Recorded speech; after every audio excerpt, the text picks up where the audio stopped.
All right. Nangadzabe Castillo. I'm gonna check to see, make sure that the live stream is out there. Matsotsotodo.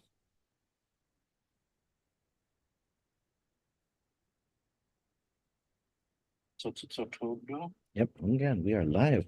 Afade todos hamzug wenau hudzong. Hinano si Michael Lujan Bevacqua. My name is Michael Lujan Bevacqua. Estiu nuevo na episode Fanachu. This is another Fanachu episode. And this is a special, so this type of episode is a Chamorro Learning Journeys episode of Fanachu. This is the fifth episode in a series that we have been doing for the past few years now, and it's become one of my favorite series for Fanachu. Over the years, I found kind of organizing a weekly live stream podcast series show, whatever Fanatsu is. It's usually just me like messaging somebody and saying, hey, you want to talk to me for an hour? And I find that this is kind of this I do this in lieu of socializing, hanging out with people. I say, hey, let's catch up. You can talk to me about whatever you're doing for an hour, and I'll ask you questions every once in a while. uh but so one way of organizing it is that I think about episodes in terms of themes. So there's solidarity episodes. So every once in a while, I think I need to hear about what others in another colony, in another struggle are doing. So we've done a few sort of talking about the struggle in Palestine. We've done from Puerto Rico. We've done from places like Samoa, Hawaii, Native American communities. We've done solidarity episodes. We've done traditional navigation and its revival. We've done episodes talking about seafarers, people who are teaching seafaring, people who are learning about seafaring. And actually, last week's episode with Annie Faye Camacho focused on Larry Regatal and Melissa Taitano, who have been teaching a traditional seafaring class through the University of Guam, talking to them and their students. We've also done the Chamorro sort of documenting Chamorro music, the origins and the roots of contemporary Chamorro music, talking to old school Chamorro musicians from the 60s, 70s, and 80s about their experiences. So we have all these different themes, and it helps me kind of think. So when I'm trying to figure out what episode am I going to do, who am I going to reach out to, who am I going to bother to ask to come and talk to me and hang out with me in Zoom, having the different revolving themes helps me decide who I'm going to reach out to. And one of my favorites now is the Chamorro Learning Journeys. So every year now, since the start of the pandemic, I have Zoom Chamorro classes. And what I've started to do is invite students from those classes to come on to Fanachu to basically share their experiences in learning the Chamorro language. What is their relationship to the Chamorro culture? What is their identity as a Chamorro person or as somebody who was born and raised on Guam if they're not Chamorro? Because we have had some people who are, I guess you would call them Guamanians, but also want to learn Chamorro. And so, what has been their experience? Kind of getting to know more about their culture, their identity. And so, I'm very glad that for this episode, because it is Mes Chamorro, it is Pulan Chamorro, it is the time of the year where we take more seriously Chamorro things, where we celebrate being Chamorro a little bit more robustly. And whether that means you make the Kelaguen, Diridimas Pika, whether that means you ride the carabao a little bit harder. That sounded weird. Okay, that was weird. In my mind, I thought that would go a little bit better than that, and then it kind of ended up weird. Whether you ride the carabao a little bit longer, it's still bad. It still sounds strange. Never mind. Whether you go a little bit further in the sakman, okay, this is a little bit better, a little bit better. But regardless, during this month, it's when we celebrate things about language and culture, our everyday activities, but it is still nice to have a month in which we can focus our efforts and our activities. You can challenge yourself to use a little bit more Chamorro. You can challenge yourself to take issues of language, history, culture, heritage a little more seriously. And so I'm glad to be able to have a panel of learners with me here today. Um, to talk about their experiences as Chamorros, as Chamorro learners, and so on. And so I want to give them a chance now to introduce themselves. And so let's start off Isa. Hagu Finetna, Introducing myself. Go ahead and introduce yourself. Okay, Sizus Masi, Zan Hafide, and Buenas Todos Hamzu, Inan Husi Isa, Banda Nanahu, Familian Goros and Bura, Tautau Baragada, Banda na Tatahu, Tautau Ilocos Norte, Philippines, Ina Anya, Joe Cruz Camacho Nubi, that's my grandmother's name. She was born in 1939, so she was, I guess, like 2 to 5 years old during Tempan Japanese. And Sumasagazu Giza Minneapolis, Lo Mafanyaguzu Giza Guahan, and Dumakaluzu Giza Hawaii. And Pipentas and Zazingas and Fat Fat Nagui Zoo, which is just a complicated way of saying I'm an artist and I teach art. Oh, Biba. Si Diyos Masi isa, si Diyos Masi, put ifinatot mo para este na episode, si Diyos Masi. And then Amalia, por favor, introducing myself. Happy. My name is Amalia. I'm Sumasakazu Giza, Spanaway, Washington, but my family is from Talafofo and Inarahan on my mom's side, and then on my dad's side is from like Jericho Tumuning area. And I'm born and raised here in Washington State. But I have grown up really close to a lot of my family here. My grandparents both retired military out here, and I've and my first time to Guam wasn't until I was about 18, and so we'll get into the whole identity building, right, of that a little bit later probably. But I am an early learning director at a nonprofit early learning center and family services center in Tacoma, which is where I went to college and did my internship. So I'm between Spanaway and Tacoma, where I call home, and then I go back home to visit about every 2 or 3 years. Si Diyos Masi. Jesus last week. Si Diyos Masi. Si Diyos Masi, put ifinatot mo para este na episode. And Tara, to you, Hafade si Diyos Masi, put favor, introducing myself. Again, Hafade, very nice to meet and be here with Isa and Amalia and Senor. Hafade Hamzu Todo Inan, Husi Tara, Familian Beneventes and Dunka, Tau Tau Dedidu, Mafanyagu Zen Dumankala Zu Giza Guahan, Zen Sumasaga Zu Giza Portland. Podza na Podzitus, Podza na Studiante, Zu Gifino Chamorus. I currently work in social work, social justice fields, particularly in Portland. I work in sheltering and housing services, and I'm also involved in a lot of community organizing, activist and grassroots work, and have lived here for about 10 to 12 years now. Moved here directly from Guam. Situs Masi. Algumas and si Diyos Masi loquia, Tara, put ifinatot mo para este na episode. All right, Biba. And so let's start off. This is, of course, focused on Chamorro learning, Chamorro language learning, but I want to encourage you to talk about any aspect of identity or culture, because these things are definitely connected. But I wanted to get us started off with sort of what is your relationship to the Chamorro language? Did you grow up hearing Chamorro very often?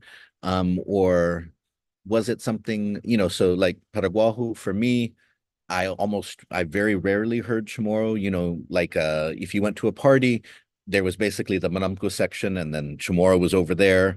There might be music being played and there might be Chamorro music. But then if it was a space in which there was young people my age, there was never Chamorro around. So, language was very segmented in my life, compartmentalized. And so I can say then that that's one reason why I didn't feel very connected for most of my early years to the Chamorro language, because no one used it directly to me. And so I wanted to ask each of you, what was your experience kind of with Chamorro? Because then some people say, well, no one used it directly with me unless they were angry at me, unless they were drunk. Like, oh, Nana never speaks Chamorro unless, Nana gets a little bit of tuba in her, and then the Chamorro, milalak kulang saduk. Then it flows like the Fonte River. And so, Isa, you can go ahead if you want to share first, like just what was your relationship to the language growing up, and then for kind of the rest of your life. Mm-hmm.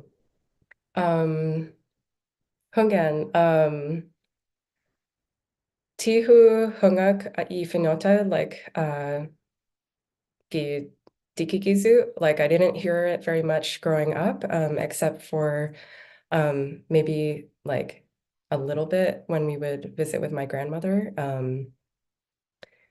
But prior to growing up in Hawaii, my family moved around a lot because my dad was in the Coast Guard at the time. And so we really were displaced from our primary Chamorro family on Guam. My parents both grew up there. And so I was reflecting on this question before the conversation, and I pulled out these books because I realized my exposure to Chamorro language was actually more through books than actually hearing the language. So my mom and dad, had this was my favorite one growing up because it has my name, Isa's avocado tree. And this was like why I knew about Paksu, like typhoons, because this story is about her family when a typhoon passes through the island and how they survived it. And we had a bunch of random, like kind of more vintage ones. Siwan Zen's Igat Gasiha Gilansu. And then some random kind of vocabulary learning books. And before I became an artist, when I was growing up as a kid, I wanted to be a children's book illustrator. And it really was because of all the books that I was in love with growing up and all the images, illustrations that I was really drawn to and obsessed with. And so I think my relationship to the Chamorro language actually was more of like a visual one, if that makes sense. And then like this, the Topping Dictionary, it was just like always kicking around. And I've always been really proud of my name and the fact that it's a Chamorro word. And but it wasn't until I started taking your classes in 2020 that I actually used this dictionary. Like this, I'm sorry, my bedtime for my son, so he's crying in the background. But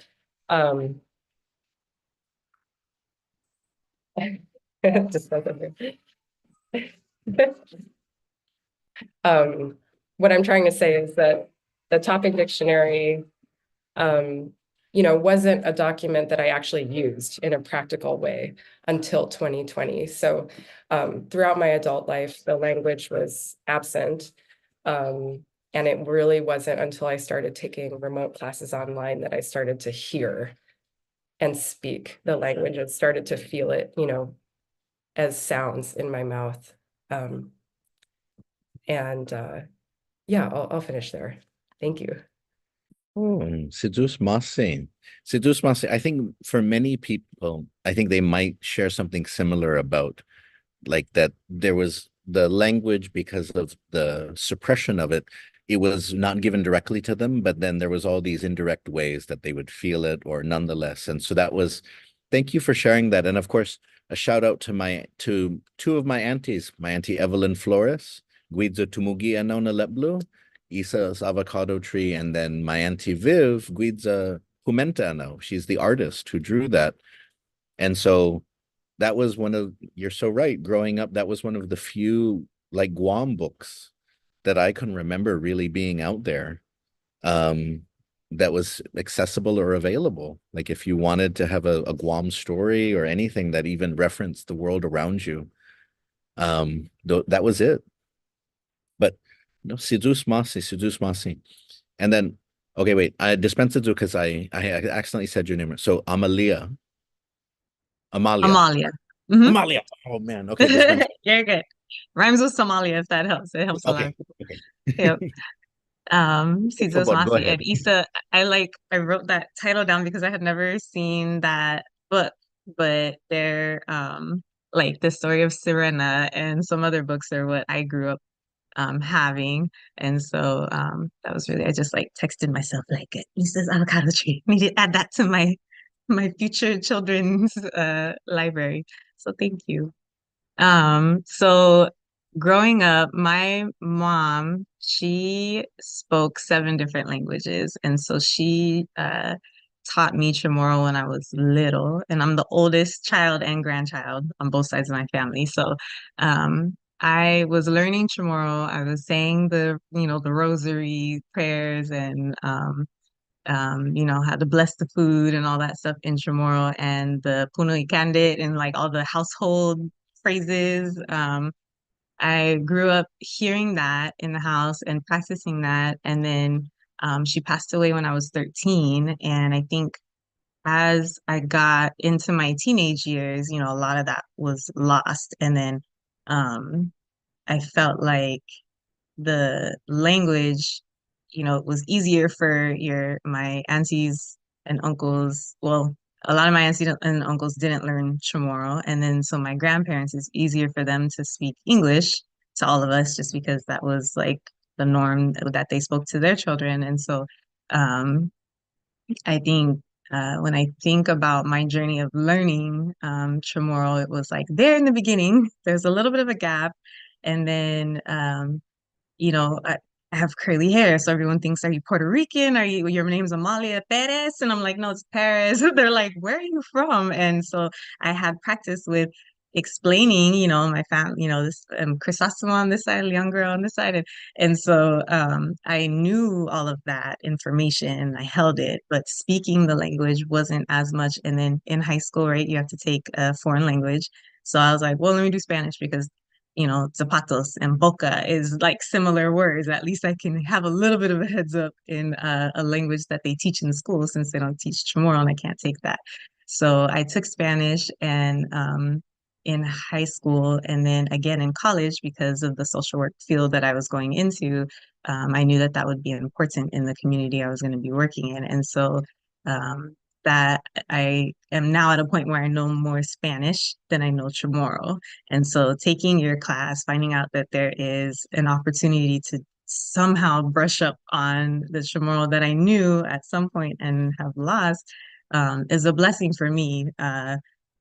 It's uh, always a journey for sure to like keep up on it and practice it and take the time to tell my grandma like, no, please, por favor, like speak, how do you say this in Chamorro? That the conversation takes twice as long because she's explaining and then I ask her like, well, so how do you break it up, how do you order the words in the sentence? She's like, I don't know, you just say it like this. So it's been funny, like grammatically learning Chamorro and then learning the Chamorro that, your grandparents speak to you and stuff. So and now I think I just have gotten used to having fun with messing with people because I'll speak to them in Spanish so then they think that I like am just from some Spanish speaking country and then I'll tell them in Spanish, well, my family's from Guam. It's an island. We don't speak Spanish. We speak Chamorro. And I think Chamorro in Spanish is like a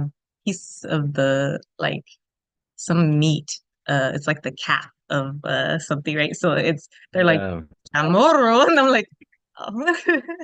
So it's pretty fun. I'm thankful for the way I grew up because it allows for like the humor instead of feeling maybe a little insecure about whatever. But it has been quite the journey of trying to learn Chamorro and practice it and make myself be immersed in it because I knew what it was to be immersed in a Spanish. I went to Ecuador and studied abroad. So got immersed and learned Spanish really quickly. So I was like, my mom knew 7 languages. I at least have to know 3. Like, if I got 2 down, kind of English is questionable sometimes. But yeah, in a nutshell, that's me. Sidus Masi. No, Sidus Masi. Again, the adventures that people have with Spanish speakers, when you're Chamorro and then you encounter Spanish speakers and they find out that you're Chamorro. I remember meeting once in Nicaragua, because of course Nicaragua had a president who was Violeta Chamorro, and Chamorro is like a big last name there. And so I remember like one of their ambassadors to the UN, her last name was Chamorro. And so she met me and she said, "Oh, so I know that my family is like your people." Like that my family is your people are like my family. And I'm like, yes, yes. And she's like, "If I go to your island, am I the queen?" And I was like, I was it was like a moment where I was like, is this good diplomacy? Should I say yes? Should I say like, hell no, is that bad diplomacy? Or I didn't know what to do, so I just said, ha ha ha, here are some chocolates from my island. But yes, thank you so much for sharing. So, and Tara, to you, your relationship to the Chamorro language growing up, but then also sort of today. Again, yeah, I grew up hearing Chamorro spoken around me. But it like you said, Senor, it was like similar to other people's experiences. It wasn't spoken directly to me. I heard it a lot, at family parties and rosaries and my older aunts and uncles, grandparents speaking it. But it was also very compartmentalized in my life.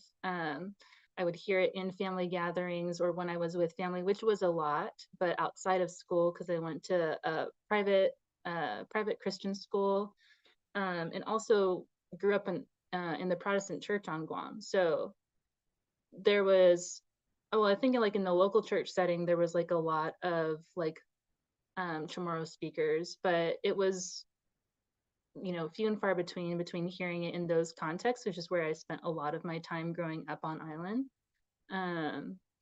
But the sweet and like the sweet memories that I have of hearing Chamorro have a lot to do with me going over to my grandparents' house and being with all of my cousins, and we'd all be running around and all the elders would be speaking to each other in Chamorro, or the late night parties, and you can just hear it spoken all around you. And those hold some really special memories for me. And I think those are the moments that come back to me when I'm learning how to pronounce or I'm practicing. I'm like, oh, it's like I realize like, oh, it's in me because I've heard it in the past. And so I really cherish that.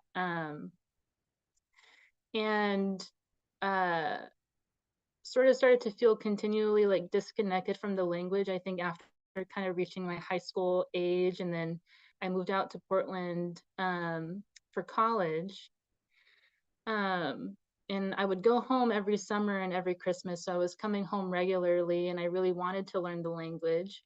So I really advocated for myself at the University of Portland to let them, or that they would let me take Chamorro language classes at UOG during the summer and count it towards my language credit. I kind of fought tooth and nail for that, and I finally got to be able to take classes.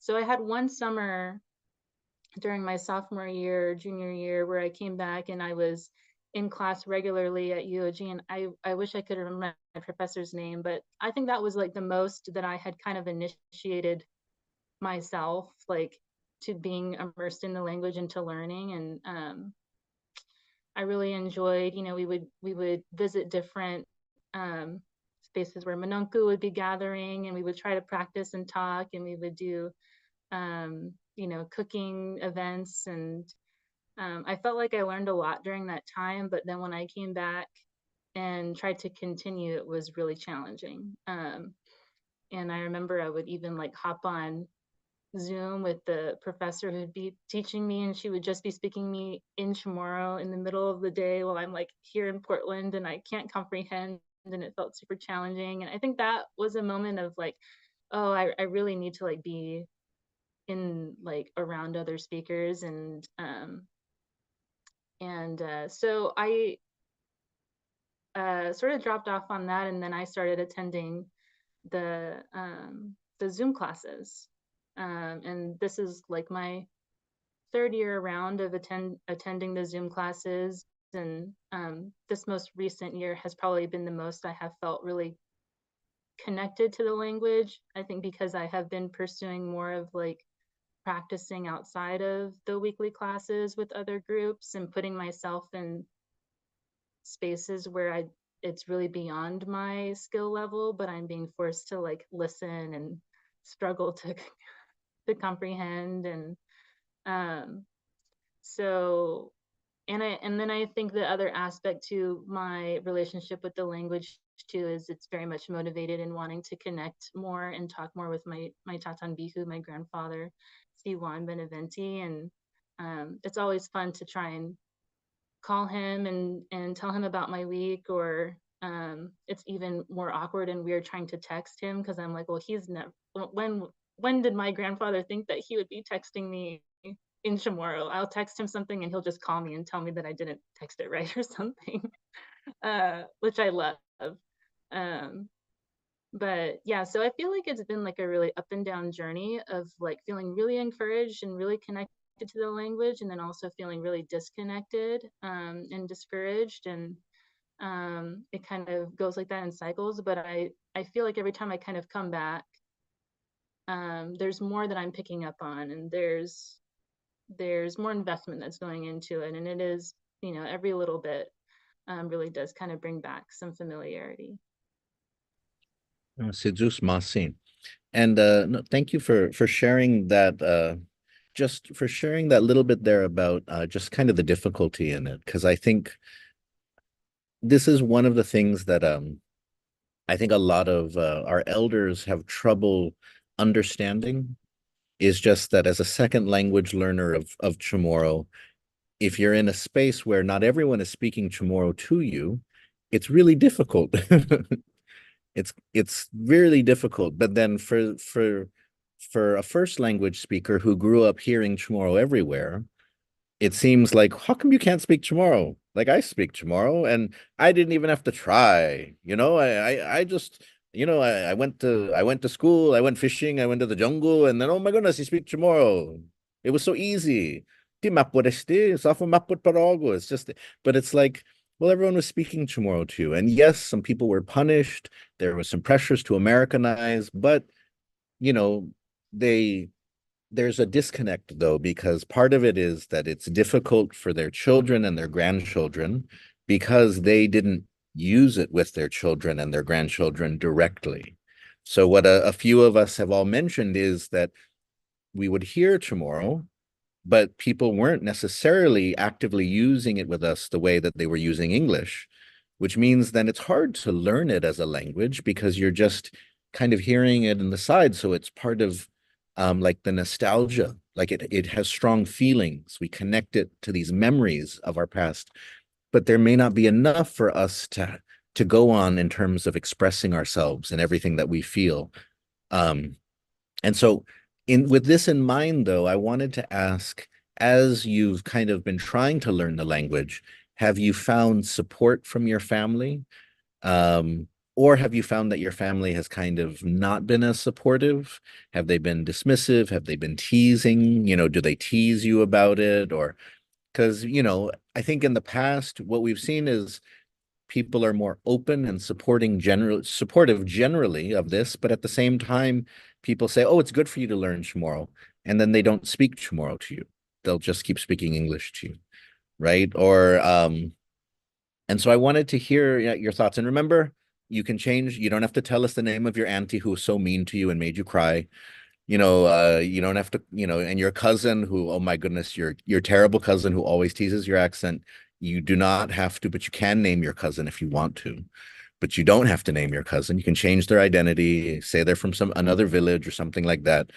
but feel free to, because this is part of the reality. And I think that it's important to talk about it because sometimes people feel, as a second language learner, that it's just my fault, that I simply can't do it, or that Chamorro is just too hard to learn. But it's a combination of things. One, it does take, as a learner, you do have to put in the time and the effort, but many people are willing to. But on the other hand, you need to have a community that can give you enough help and support in the learning. And if you don't have that, then it's really hard. And so, Isa, to you first, sort of, have you found that your family has been supportive? Have they been more ambivalent about it?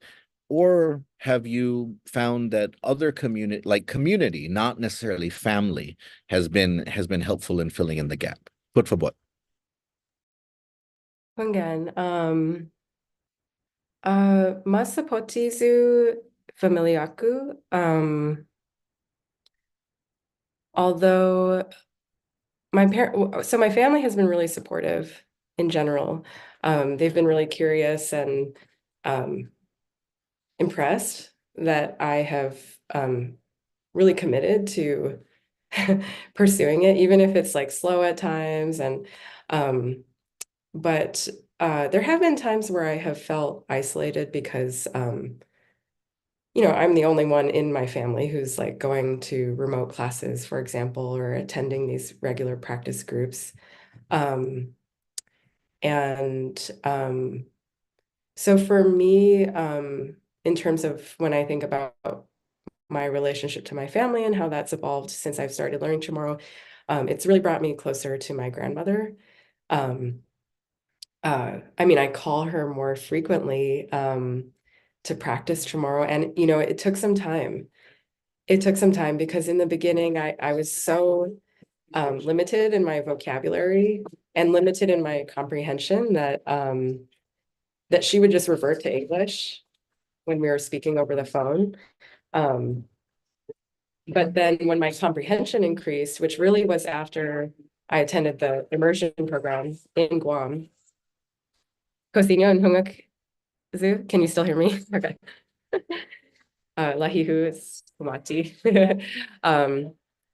When my comprehension increased and my grandmother could tell that I could understand the gist of what she was saying, she just totally flipped to Chamorro. And now she only speaks to me in Chamorro over the phone, which is really, really, I feel so proud that that's the case, and it's not like our conversations got deeper. It's not like we're talking about anything other than kind of everyday stuff. But because it's in Chamorro, there's just like this new kind of found intimacy or connection between us. SDC Ray. Dos años squeak. But yeah, so go sapotezu familiaku. Sizus masi. Hafade lahi, hafade. And then Ribbit. oh, Amalia to you. Oh, and we have Erin. And so we may hear from Erin in a little bit. She's joining now, but Amalia to you. It's Amalia. So Amalia. I it's keep okay. messing it up. I'm so sorry. It's okay. You're not calling me Amelia, so that I'm fine. It is totally fine. So I think maybe I haven't really maybe like shared a lot with a lot of like widespread family that, I'm on this Chamorro learning journey. But I think mostly because the main people I've told are the people that are also either speak Chamorro or like actively trying to practice it. My brother's girlfriend is also joining the Zoom classes. And so when we do speak, it's nice to connect and know that like, okay, someone from even a younger generation than mine is like also trying to learn. But my grandma, I think, and one of my uncles, they both have been, I think, the most I've communicated with the most frequently about, when I'm trying to learn. And I think my Uncle Benny, it's cool because I really feel supported from both of them in different ways. Uncle Benny, it's I'll ask him about like a way to phrase something or whatever, and then he'll tell me, and then he'll tell me, or you could also say it in this way, or you could also say this. And so it's like drinking from a fire hose sometimes, like of the language. And so I really feel supported with that. And then with my grandma, she'll I noticed that she's intentional about trying to speak more to me, and she'll give me time and be more patient with me trying to like calculate in my head, because sometimes I think my brain automatically tries to cheat and be like, okay, that sounds like this word in Spanish, so maybe that means this. And so I will have slower conversations with her, or I hear her speaking Chamorro to one of our other elders, like if we're helping, at a fiesta or something like that, then I'll catch something that they're saying, and I'll like I'll repeat it and ask her like, what does this mean again? And she knows I'm not trying to be nosy, like, when we were younger or something, of like, like you whatever, go over there. And so she'll like tell me, oh, she's saying this, or I said this, and so it's nice that another peeling back of a layer of our relationship, to kind of like Issa was saying, because she's I feel closer to her, or maybe more on a level of understanding, because she's not like, Hafa, like, why do you want to know? Like, why do you want to know what we're saying? And she knows that I'm really trying to learn, and trying to remember and keep that part of our culture alive, because none of my cousins or siblings speak it, or are at that point of like really trying to figure it out yet too. And as the oldest, I feel like maybe this could be something that I can help encourage down the line. Like we know our kids know like fat and noggin and like the words and stuff, but being able to speak it amongst our generation, it stopped at our parents' generation. So looking to bring it back. No, Sidus Masi, and what you were mentioning there, just the fact that like that within so many clans now, it won't be long before there will be just one or two speakers left. And I think like it's good that you recognize that and more people are recognizing that, but a lot of people it'll hit them too late. They'll realize that no one, because it's I was talking to a student who was interviewing me for their project, one of their school projects the other day, and they were, and they were like talking to me about the Chamorro language, and I was like, well, when you think about it, when you have kids, so when I was growing up, my assumption was that everybody's Chamorro grandparents can speak Chamorro. But I said, when you have kids, will your kids assume that all of their Chamorro grandparents can speak Chamorro? And this student was like, yeah. And I was like, but why would they? Can your parents speak Chamorro? And then the student was like, not really. And I was like, well, then why would they assume that your parents would speak Chamorro the way you assume that your grandparents and my grandparents?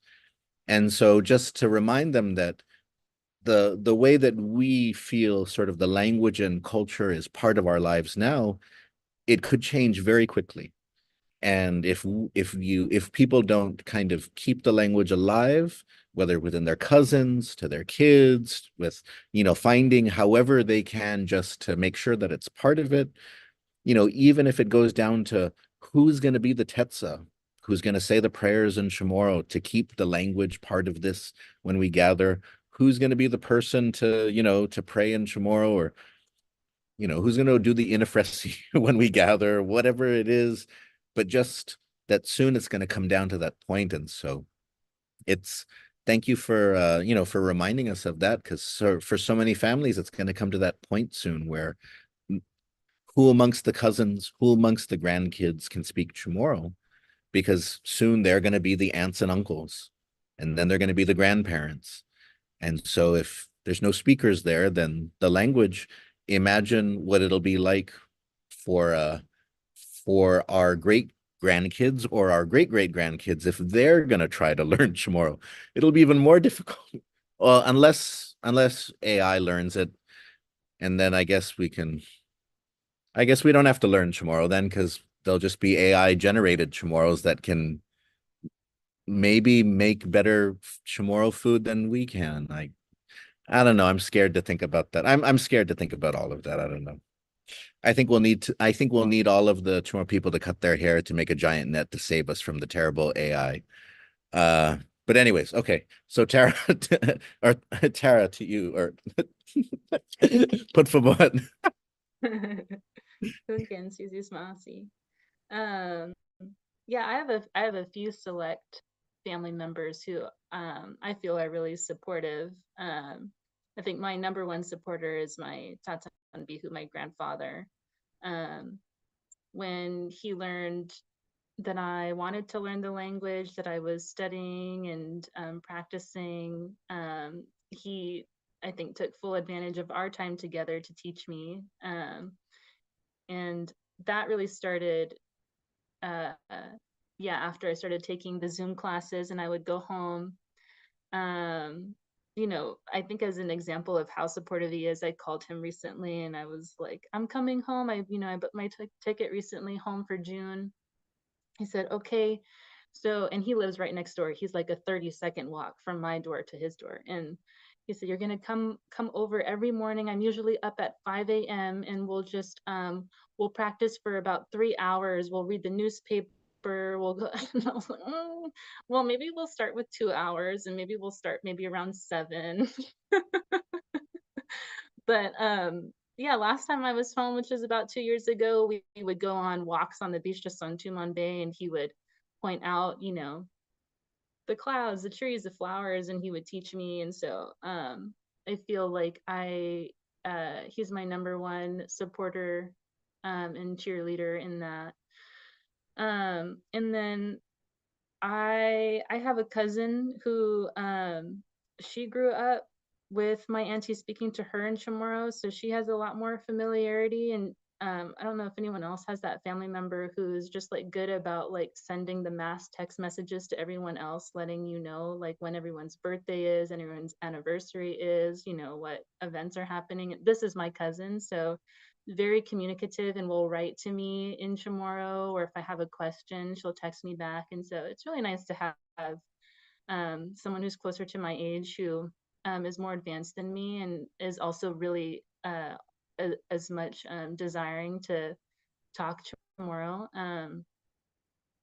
Yeah, and then, you know, my wife is not Chamorro, but she's a huge supporter of me in learning, and like lets me talk to her in Chamorro and like wants to learn. And I talk to my cats in Chamorro, so then she'll say the same things and you know, put little notes and stuff around the house, and really, you know, supporting me in the space that I take in my day to practice and to attend the weekly gatherings and practice groups and stuff. So I feel like I have a good amount of supporters. And my other immediate family members, like my parents and my sister, I think they're all very like intrigued that I have an interest and that I'm learning. And I think it makes my mom also feel very nostalgic as well, because like sometimes when she'll be visiting, I'll have like the class on, you know, going on in the background or something, and she loves to hear it. But yeah, they don't really speak or practice with me, but I feel like some of those external family members, and then yeah, my wife have been really supportive, and that's been really encouraging. Sidus Mase. Wait, and we have one more a new guest on the episode has appeared, Biba. And so Aaron, put favor, introducing myself. Go ahead and introduce yourself and just tell us, you know, about sort of your relationship to the Chamorro language, and then sort of, you know, you've been trying to learn Chamorro too. And so yeah, put favor, go ahead and introduce yourself. Hi, hi, I'm Erin. Let's see. I started my Chamorro journey around January this year. I attended a single class in 2023, and you know, I never kept up with it. So like I made it my goal, like I'm gonna keep up with it this year. Kind of my journey with my parents. They grew up speaking to each other, but never taught me and my sister. Um, it was kind of like the secret language, you know, if they wanted to talk about something and didn't want us to hear. But I came over from the island when I was 2 to California and basically just, you know, learned everything over here. We did have the novenas after Christmas, so I would do that. I would learn the Chamorro songs, and we do hear the prayer in Chamorro, but I never really understood what it meant. Um, and then they also helped with San Roque over here, so you know we'd help with setup, breakdown, and also like do the mass and stuff. So that was kind of my exposure to it. Um, I was just talking to my husband about this, but my mom used to see one of my aunties, you know, not the related aunties, but one of the aunties at the commissary, and they would just stop and talk for like 15, 20 minutes in Chamorro while I was just off, you know, doing whatever, playing on my Game Boy or something. uh, and yeah, I guess the goal now is to we want to start a family, and I want my children to learn or child to learn Chamorro. So I'm starting now, just trying to get, you know, the basics. I love what we're learning now on learningchamorro.com, like the phrases that we can actually use in everyday life. And my parents have my mom's actually taking the classes too. She's currently taking care of my aunt, so she's been on and off, but you know, she's trying to get the language back because she hasn't spoken it in a place where other people speak it for a long time. So, you know, it's one of those things where you stop thinking in the language. It's difficult to do that again. But my dad and I the other day, like I visited them, and he was asking like, "Oh, do you want to start dinner? Do you want me to make the rice?" And I was like, "Oh, do you want me to make the red rice?" And I was trying to speak to him in Chamorro to ask him that, and you know, he corrected me. So that's kind of been my parental support. My sister hasn't been learning with us yet, but I'm hoping that like, yeah, she'll start so we can start talking to each other. And I think you know Maxine. She inspired me to start that journey too, because we visited her on the island, and she was speaking to her wife in Chamorro all the time. They teach dances and stuff, so like they're probably my biggest inspiration for keeping the culture and the language in the family. Is there anything I missed? Yeah. Oh, Maulik, that very good. No, you totally caught up, Biba. Okay. You caught Biba, you caught up with the conversation. Hungen, and shout out to Maxine and Bobby. Hungen, Chamorro Fafanagu, Hungen. And now we're getting closer to sort of the end of this conversation, but I want to give each of you a chance though to just talk about why, from your perspective, this journey that you're on is important. Because I think, you know, some of you have shared that you know, many of your family members are supportive, but also you've shared that some of your family is not as interested or doesn't really care about these sorts of issues. That it's, you know, that and you know, we don't. For me, I always say, you know, if Chamorros not being into their language and culture is a very normal thing, because when I was growing up, we were like, if you said you wanted to learn Chamorro, then people would call The Exorcist or something like that. What? You want to actually be more Chamorro? No, you need to be less Chamorro. Like, you need to be actively less Chamorro. Like, you know, that's why we give you these names. That's why we do these things. That's why we this, you know. But so why is it important for you though to be on this journey that you've taken? And so Isa, put forward, go ahead and share some of your thoughts. Again, I have to look at my notes. I was excited to share my anecdote, but I'll share that in the chat later.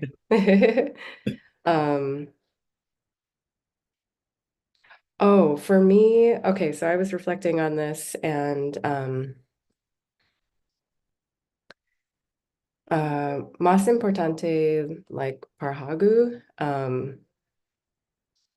it's important for me because it's really taught me resilience, because learning Fino Chamorro is really, really challenging, especially in a context if you live San Lagu, if you live, like I didn't get the memo and moved to San Diego for college or the Pacific Northwest. I ended up in Minneapolis where I know Dos Natautau Chamorro. So, the barriers are real and they're there. So learning Chamorro has really taught me how to be resilient. And I think living on planet Earth in 2024 requires resiliency. So it's an important character to cultivate.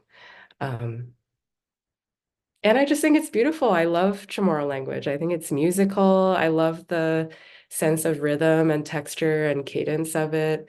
I love reduplication. I just think it's a really fun language as well. I was just listening to the new Nihi Indigenous Media episode of Ulu Hulu.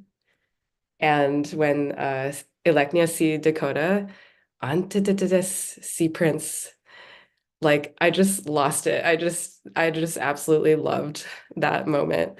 So yeah, for me, I think learning Chamorro is really important because it teaches us how to be resilient. Oh, where is Senor? Are we still live? I don't know. Should we keep going?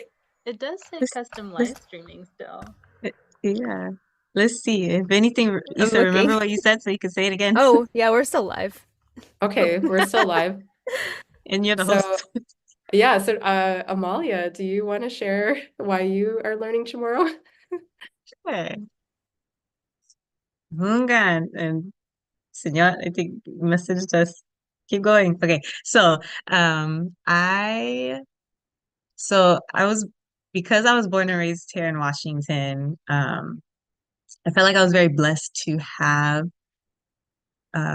like my papa, he was him and a couple of the uncles at the time who all ended up retiring, military in Washington, in Spanaway.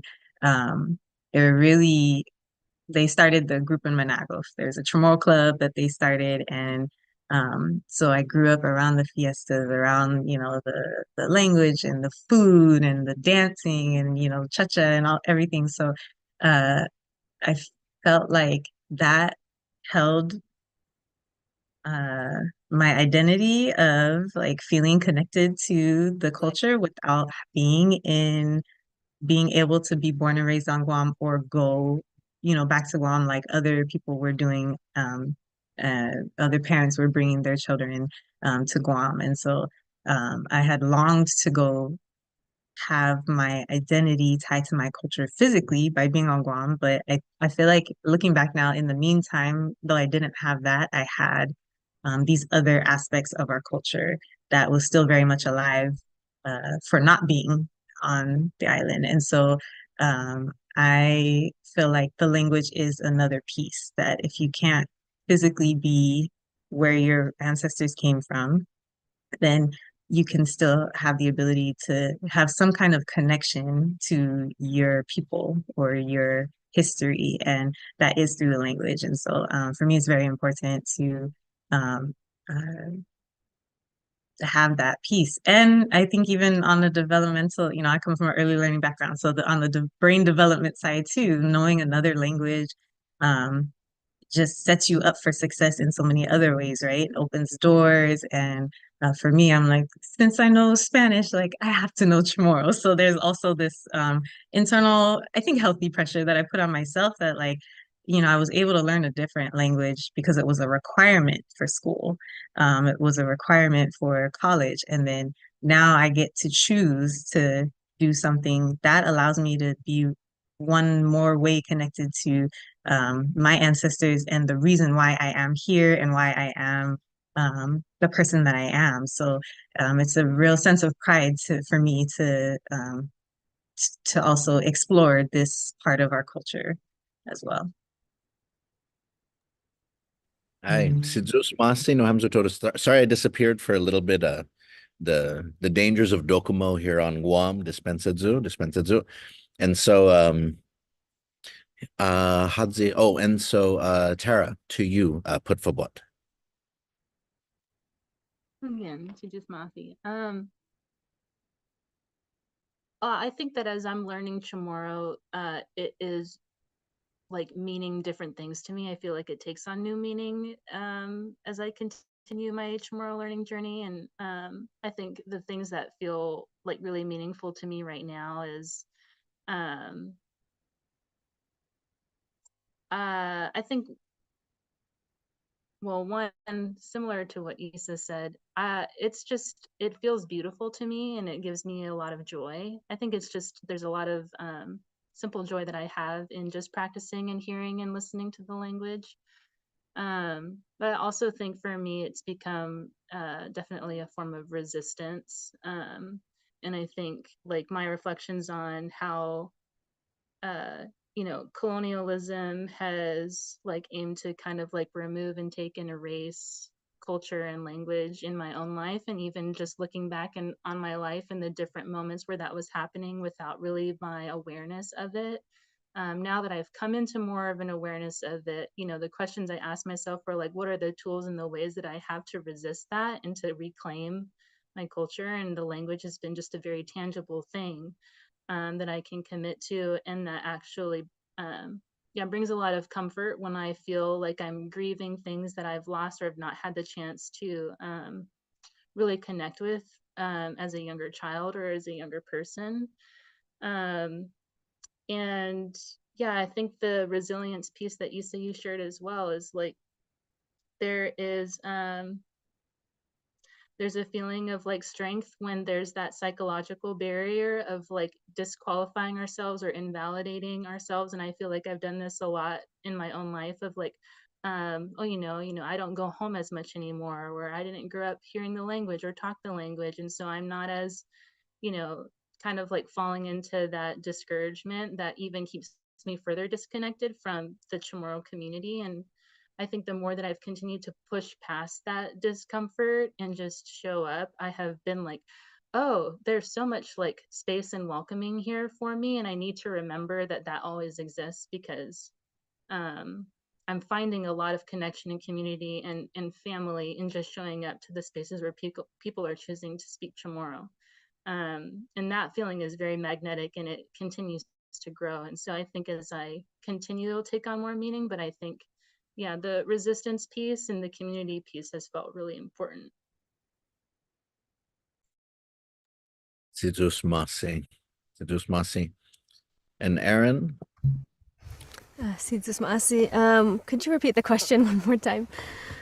Oh no, just a chance to share some closing thoughts. And I mean, if you wanted to frame it around something, just why is this important to you? Just I mean, you were talking about Game Boys. Yeah. That was my culture growing up, right? Mm-hmm. Nintendo, Super Nintendo, X-Men comic books, stuff like that. And so at least for me, I would have never assumed that I was going to ever learn my language or care much about my culture. But when I started to learn to speak Chamorro, like so many of you have shared, like it connected me to my grandmother. And it connected me to so many things that I hadn't really cared about before. And so the question really though is, because I think there's been a change where there's more people who are open to this. Mm-hmm. than in the past where there was more resistance. But for you though, why are you interested in this? Why do you think it's important? Okay, yeah, it's a couple things. I guess one of the things is recently my family and I, like, after several years, like we visited the island just to go to vacation, not to go to a funeral, not to go to a wedding. Like this is just us going back to the island to visit family and be on the island. And then like another part of it is my job. I work as an actor. There's been a real push for authenticity and making sure if they're casting diversely that they're hiring the right people. And so like I want to make sure that if I'm being hired for something that has to do with my culture, like I really understand the history behind the island and why certain things that I grew up with are the way they are. And like that's what I really love about the classes is that we're not just learning grammar, words, we're learning the history behind the words and what makes us the people that we are today, what makes our ancestors the people that they were. So that's it kind of started as me feeling like an imposter, like not just as an imposter as an actor, but imposter as a Chamorro. But coming to the classes has kind of, I don't know, every time I come into a Zoom call, I feel reinvigorated, re-inspired to continue learning. Yeah. Ay, si Zeus Masi no Hamzu todos, Hamzu na Quattro. Si Zeus Masi, I want to share a little bit because we had a bunch of people tuning in. We got lots of comments. We got actually total across all of the streams, probably about 100 comments. And so lots of people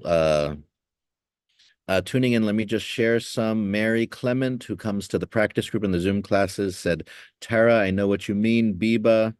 Jay Pasqua, a chanter, says, Hafede Todos Hamzu, you are all still alive, reminding us that, our people are still here and that you are all bringing life to our people through your voice, through your presence, through your learning here today. We have there's lots of support for what all of you are doing. Here we go. We have Nai Animu Hamzu Todos.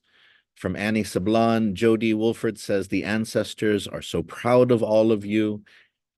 Pete Santos says, Megai animu para hamzu todos. It means lots of courage for all of you, lots of inspiration for all of you. And so, yeah, si Zeus Masi. This is, as I said at the beginning, this is one of my favorite in terms of all the series that Fanachu has, just because we get to see the experiences that so many Chamorros have. And we get to see that even though there's a lot of disconnect, that being a Chamorro means that there's a lot of possibility for feeling disconnected, but there's also all of these stories that people have of how they're becoming more connected too. And so I appreciate all of you for sharing your stories and for putting yourself out there and for sharing them on social media and on the Fanachu podcast. Who agradece hamzu todos.